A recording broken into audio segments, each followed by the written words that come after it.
za smanjenje deficita. Silne uštede koje nam vladajući svakodnevno savjetuju je nešto što ne namjeravaju primijeniti na sebi. Činjenicu da u državnom sektoru neće biti smanjivanja plaća, riječki lokalni političari smatraju vrlo nekorektnim, ali neki tvrde neka se vidi pravo lice ove vlade.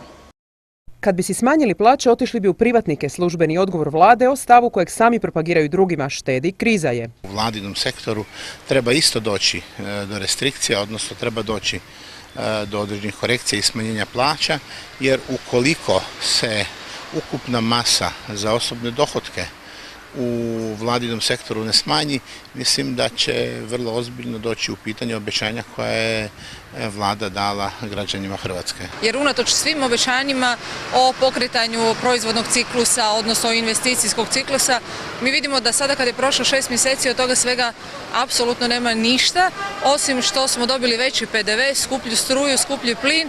To je apsolutno neprihvatljivo, jer praktično mali poduzetnici, srednji poduzetnici i svi građani su zapravo poslodavci toj vladi. Znači mi njima dajemo plaću. Da bi oni odlučivali hoće li je i koliko dati nama, i to zaključuju riječki političari, vlada koja se diči socijalnim predznakom, a na kategoriju radnici potpuno je zaboravila. Onima koji si ne mogu, kako što gospodin Čačić kaže, kupiti jedan par cipela manje, jer mnogi od naših građana, zapravo da ih sad pitate, si ne mogu priuštiti mjesečno, a ni godišnje jedan par cipela manje.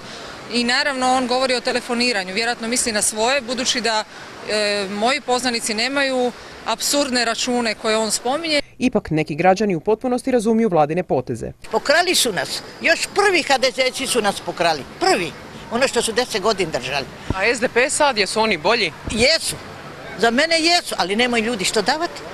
Kad će vi dođe na praznu, ko ja sad u praznu kuću, ako dođem, što ću? A svakako da plaćani bi trebali biti i državni, normalno za svoj rad, a i koji rade, apsolutno. Tu treba naći sredinu.